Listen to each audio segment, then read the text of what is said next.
4 days. Little did I know that was never. The whole staff was there, the doctors and nurses, the aides. I asked everyone personally if they're having a good day. I said, are you having a good day? And they all answered yes. Because the last thing I wanted was anybody going into my body in a bad mood. So I said, okay, if that's the case, then let's get on with it. The next thing I knew, it was late January.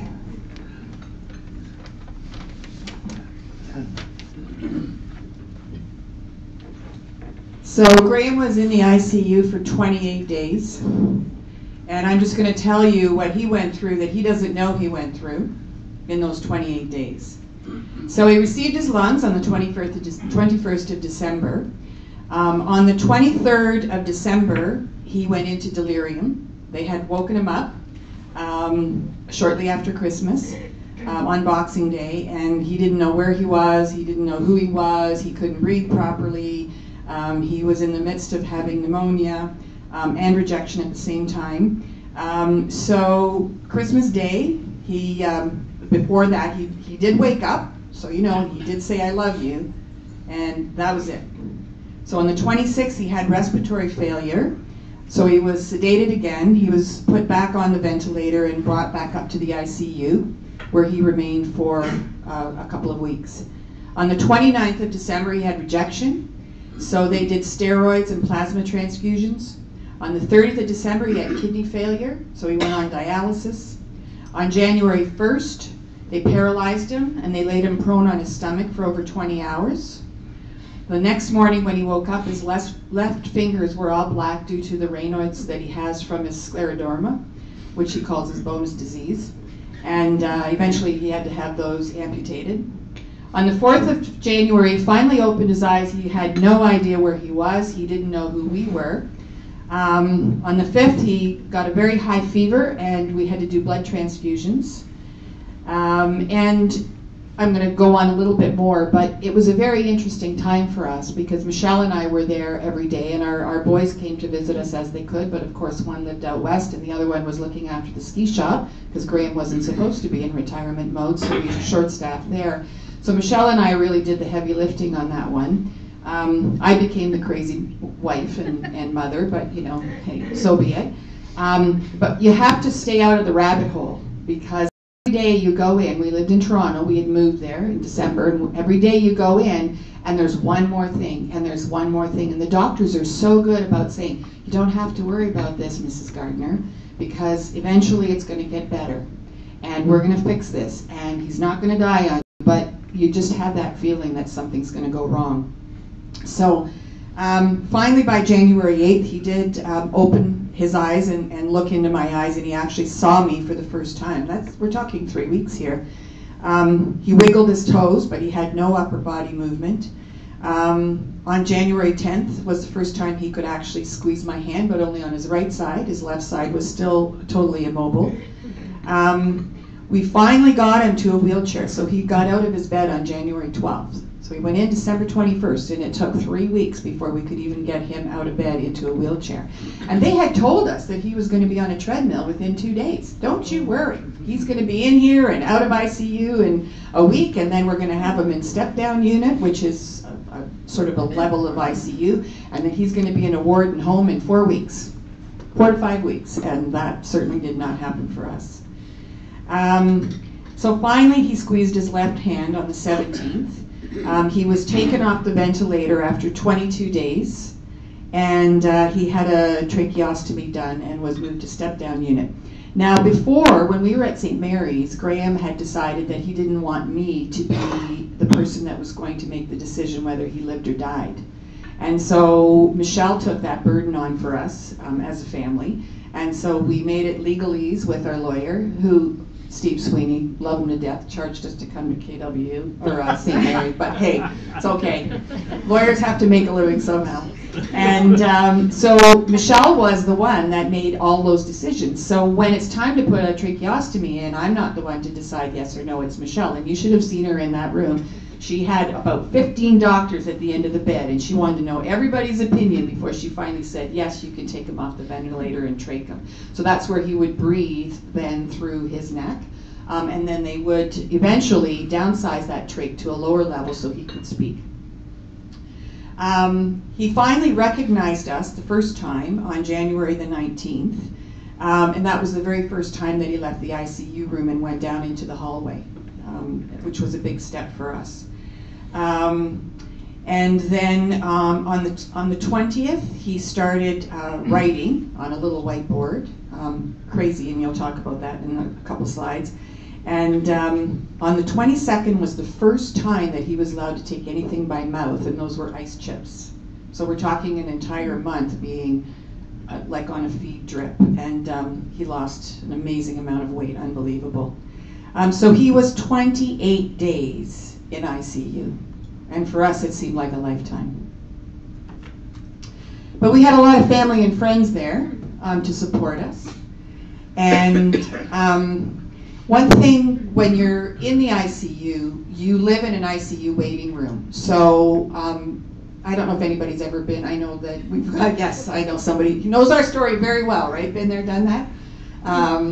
And so when you're in the ICU, you're living with other families who are going through the exact same thing as you're going through. And it's not all transplants.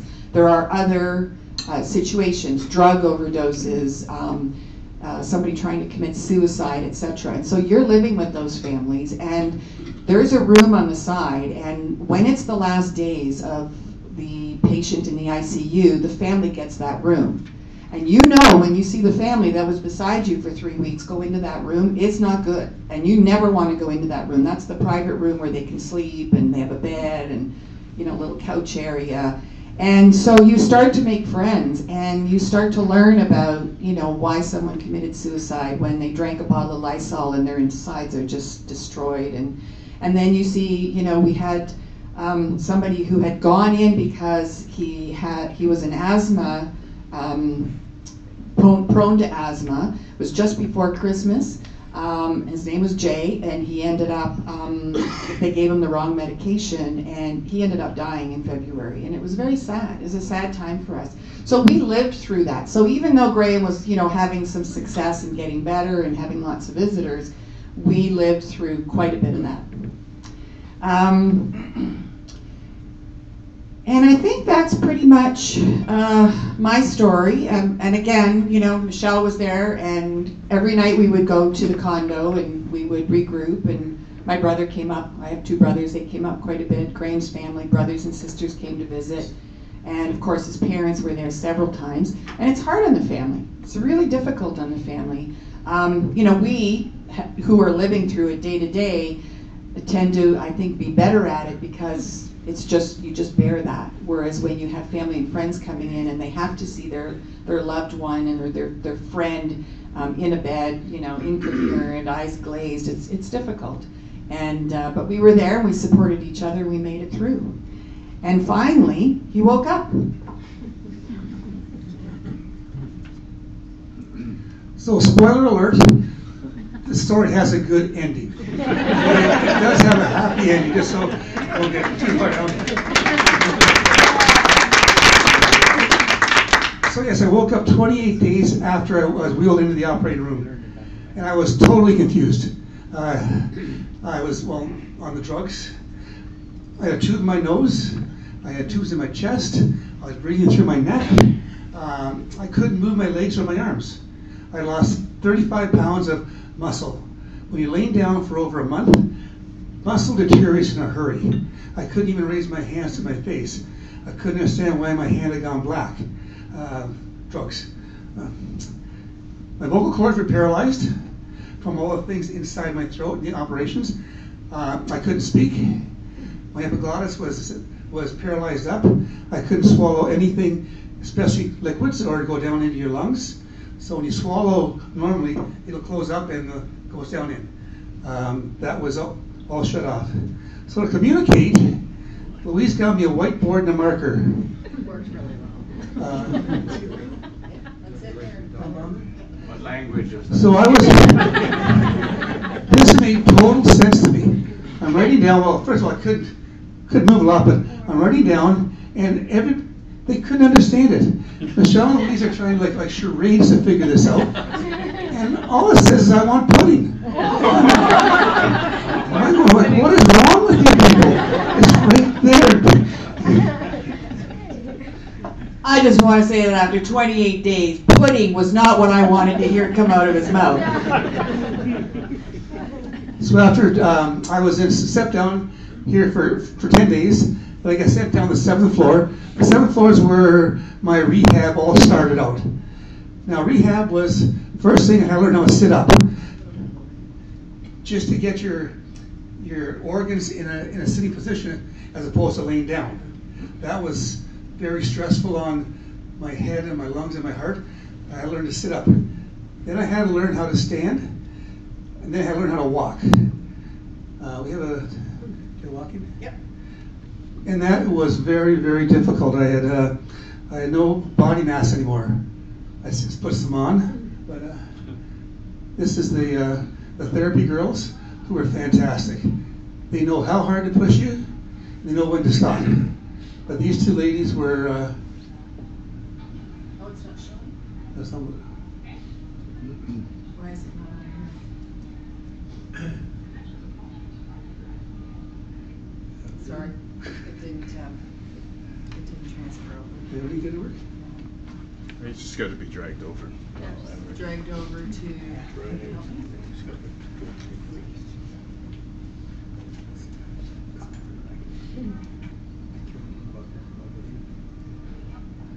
I'll let you drag it then. Between Karen Voisin and Everton, this club would be in deep trouble.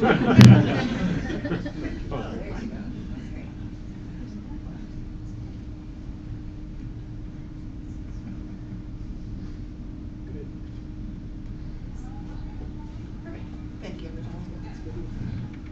So it's kind of tough when you've been a strong person your whole life to having to learn how to walk again.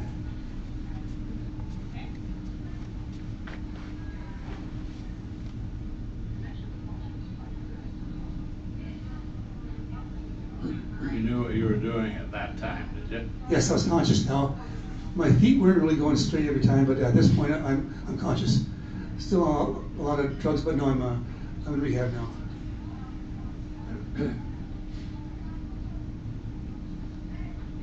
Nice sandals. How did that feel, Greg? Hard. By the 3rd day, it felt really good. The first couple days, I was exhausted. First day I walked, I think it was 16 steps, and that was a big accomplishment. By day 2, I think I walked about 30 steps, and then I was done. So every day, you got to push yourself to get a little bit further on. And by the 4th day, I actually felt I was walking. There, I felt I was hanging on and moved my feet. But by day 3, I could feel some pressure on my feet, and I felt an awful lot better with that. When you're in these wards and you're proving, you don't think you are. The staff keeps saying, be patient, be patient. It takes time. If I was physically okay and I could smack somebody, if I heard be patient one more time, I was going to smack somebody. But they were right. It does take time. The days turned into weeks, and just I know I wasn't going home. So you had to sit there and keep up with your exercises. They give you exercises to do in bed. Now things were progressing very, very well until mid-February, when the doctor came in. Louise was there and told us that I was having rejection again. My body was rejecting my lungs. This had to be that was the worst day of our journey. I figured, I can't do this again. I've gone through a lot. I don't want to do it again. Michelle went back to condo, and Louise and I had a good cry that day. We had a good cry, and basically got ourselves back together again, because you can't be depressed. But to be rejected again, now to fight this, same as when I was unconscious, same thing. They go into your neck and pull your blood out, separate your white enzymes from your blood, put in new enzymes that have been donated by donors. Not only can they give organs, they can give blood and enzymes, platelets. They re-inject those in. This procedure was 5 times, 2 hours at a time, every second day. So I got used to that. I just put my earbuds in. They hooked me up through the neck, and I'd fall asleep. And it worked. They know what they're doing down there. I then set into my daily routine, and that was x-rays, physio, blood tests, thickened liquids, worst thing you'll ever eat in your life. I was on those for weeks and weeks, CAT scans, and I was starting to progress nicely now. I was scheduled to be a patient at Toronto General until May the 1st, but I wanted to get out. I wanted to get in the condo with Louise and then come back every day as an outpatient. The only way I was allowed to even think about that was I had to be able to walk alone, I had to be able to swallow. Now luckily my epiglottis had dropped, so I was now able to eat solid foods, and I was on a walker, the short walkers. So that care out there of walking and eating was a great tool. I got to the point where I passed my physical, and they let me go home on March the 7th, not home, to the condo.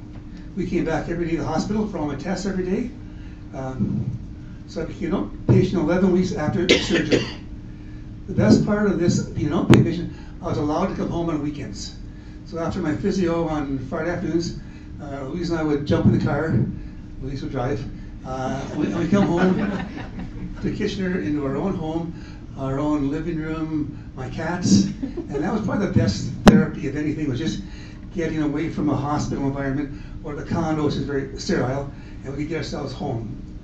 I had to go back every 3 months for a complete physical, and then became every 6 months. So after this year, it'll be once a year, and I believe that will continue forever. The hospital wants to make sure that their patients are surviving. They're amazing with that. Now the question is, how did I get through this? How did I do it from the photograph? I think I was on holidays here on the beach. You must stay positive. If you have a disease, you have it. You can't say, no, I don't. You can't feel sorry for yourself because you've got a disease. Whether it be cancer or your organs are going, you can't get depressed. You try and keep up as long as you can. I was not going to let whatever time I had left, I didn't know. I still don't know. I was not going to let whatever time I had left destroy the time I had with my family and my friends. So the attitude was, get better, it'll be what it is, and stay positive. Prayer. Prayer is a very important thing to me. I was raised in a Christian home. Our family are Lutherans, and I always believed in a supreme being. Jim Kibble came to me before my operation and asked if he could pray for me, and I said, I'd like that. So Jim and his church, my parents' church, they had prayer sessions on.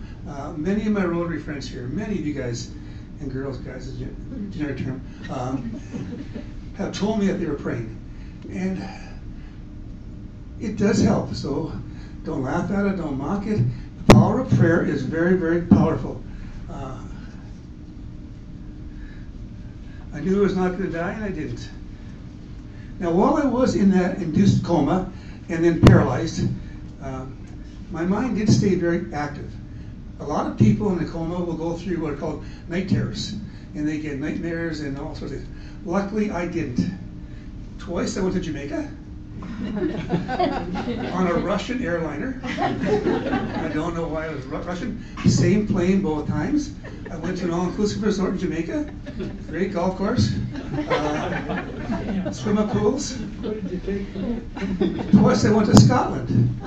Now, I don't know why I went to Scotland on the same Russian airliner. I was fishing, as a matter of fact. And I don't fish. On my last trip to Scotland, I did adopt a dog. I named the dog Molly, and I felt so bad having to leave her when I left. I assumed she found a good home. It was a real sheepdog, wasn't it? I have been asked many times, when you were unconscious, did you see the white light? And I said, no, I didn't see the white light, but I had a very spiritual episode which I'd like to share. I was looking down a small town. I was over the town, hovering above. The town's a small town like Petersburg or St. Agatha, a small town just west of us here. I'm looking down, and the year's around 1916. I could tell by the clothing the children were wearing. the wool clothes, the toys were made out of lead. It was Easter, because they're looking for hidden candy snakes. And it's still clear as a bell to me. The general store was on the main street. The church was on the hill. A river ran through the middle of the town, and had 2 bridges across the river, which I never crossed. I still haven't figured that part out yet. For some reason, I didn't cross those bridges. I'll work that out sometime. I figure that part out. Now I'm down in front of the general store on the sidewalk. I've got a newspaper in my hand. I'm looking at it.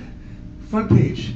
The first 3 soldiers killed in the Great War from our area, and my name is one of them.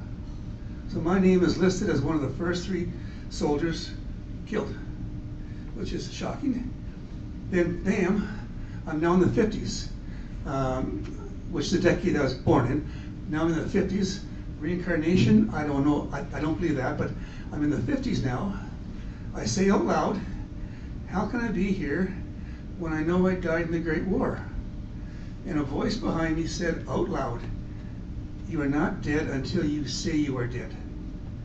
Clear as a bell, a very deep, soothing voice. It was a male voice. I wasn't afraid, but I didn't turn around either. I do believe I heard the voice of God. I didn't want to die that day, so I didn't. I still get goosebumps when I tell that story. The next thing I ask myself is, why was I saved? Like, why was I given this second chance around? I honestly believe there's something more for me to do in this life. I ran a ski shop for years, raised a family, but I was saved for something I'm not sure what it is yet. Now, it could be this, talking to people about transplants, about how it's done and where it's done, or maybe it's letting people know that there's something more powerful in this universe than just mankind. Whenever I hear anybody say that there's no God, I tell them they're wrong, because I don't have to believe in faith anymore. Somebody, something, some powerful being spoke to me out loud. I can still hear that voice today. So that might be my calling as well. Something will show up. I do want to live a long life with Louise. I do want to watch my grandchildren grow up. But I think there's a calling there that will identify itself to me pretty soon. So I was definitely blessed by this whole encounter. I'm a different person now than what I was before the operation. Don't fret the small stuff. Appreciate what you have. Appreciate your friends. This Rotary Club has been amazing with support for me and my parents and family as well. I'd like to thank the doctors and nurses at St. Mary's Hospital. Now, Julie's not here, but I thank her personally. And the staff at Toronto General, the orderlies, the physio girls, and even every night the old Italian gentlemen that come around and clean my trash basket always had time to stop, talk to me, and tell me how good I was looking.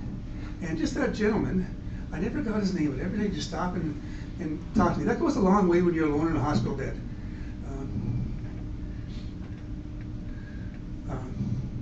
I don't know if we mentioned the hospitals. We saw a report 2 weeks ago over there in the world. Yeah. Did you? Okay. I would not have made it this far if it hadn't been with the support of my daughter, my parents, my friends, all the people here that sent me emails or phone calls and encouraged me to keep going. But especially Louise, without her support, she kept me sane and on track. I want to repeat again, without donors, there are no transplants. Without transplants, a lot of us would not be alive today. So that is my story.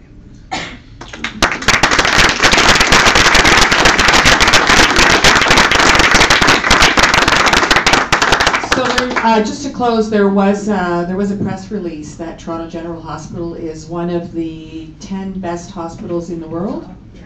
And the top seventh and the top transplant in North America right now. So we were definitely in good hands, as were you with your heart transplant 4 years ago, correct?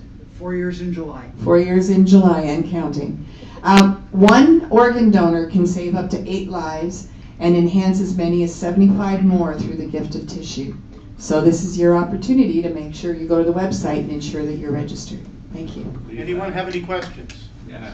Graham, how much would this have cost if you lived in the States? Don't ask. I honestly don't know, Neil, but when we walked out, our bill from the hospital was the price of my rental TV set. So 5 months of care and drugs. Living in Ontario, we really are blessed with our health care. I paid for my TV set, and that was it. Good. I can't speak for lungs, but just a plain heart transplant, if there is such a thing, in the United States is $1 million. $1 million man. Go ahead, Diane. Graham, thanks for sharing your story, which is absolutely astounding. While I was serving as greeter today, the gentleman who was just talking, you're from Guelph, and beside you, also from Guelph. I'm sorry I didn't catch your name, but you are an actual donor, right? Yes, I'm Can a you quickly four-time- tell us your name and what you donated and to whom and why? I'm Linda Willis, and I actually am a 4-time living donor. In 2002, I donated bone marrow, 3 leukocytes, and 4 stem cells. That was to an unrelated recipient. All I know is they were a little person off continent, so it was completely anonymous. In January 22nd of this year, I actually donated my right kidney to our friend. We have about 6 friends waiting for kidneys right now, and Lindsay won out. Of the almost 1,700 people waiting in Ontario for organs, over 1,200 of them are waiting for kidneys. So kidney is the highest organ that's needed. So, if I can just add one more thing. Register, that's very important, but the really important thing is talk to your loved ones. Because unfortunately, even with Nova Scotia's opt-out, as opposed to opt-in, that has just come going through, your family can make the final decision. So if it gets to the point and you've registered to be an organ donor, it shows on the back of your health card, your family can say no. I had somebody the other day, we were working a booth, and well, how can the family go against my wishes? And he says, just gonna grab this just to show you, shows there. And he says, I'm gonna put it, or at least tell them that it's in my will. If you go against my wishes, you're out of the will. So whether you actually do it or not, but talk to your family, have the decision. It makes it a lot easier on them at a horrific time if they know your wishes. Thank you for your gift. Any other questions? Matt?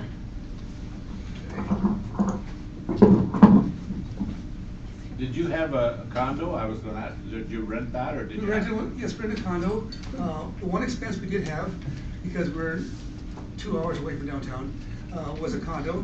But we did get a lot of assistance on the payment of that from the Trillium Foundation. But that was our expense, not the hospital expense. But we had an expense there, so we could be 10 minutes away.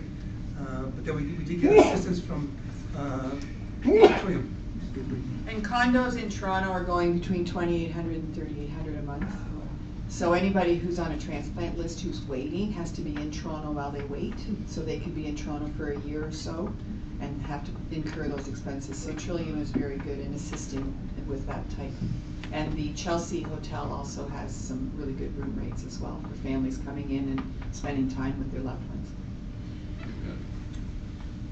Okay, well, Louise and Graham, thank you so much for sharing your story. I'm glad I got a chance to hear about it, the struggles, the trials, and then overcoming, and having a chance to meet your God. This is a very powerful thing that you shared with us. I really appreciate it. I was actually in the back there just trying to make sure I am an organ donor. I honestly can't remember, but if you Google Graham Gardner be a donor, it comes up, just so everybody knows. It's really hard. You don't have to memorize this. It's okay. But on behalf of our club, as always, we would like to make a donation on your behalf to a person who's 85 years of age, and they're a male. Their name starts with an A, and then there's about 16 consonants. So, but they can see now because of you, just like you can breathe now because of somebody else. Great job. Thank you. Thank you again.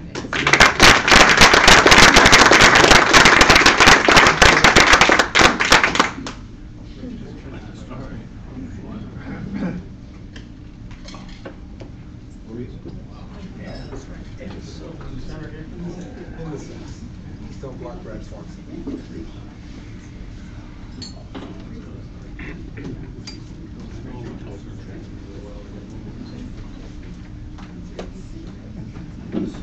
One thing that I forgot in our announcements, and the hotel asked us, is that they put this on the table to remind us that they're serving Easter brunch here at the hotel, anybody that's interested. They said that the food's better on Sunday. And with that, if there's nothing else for the good of Rotary,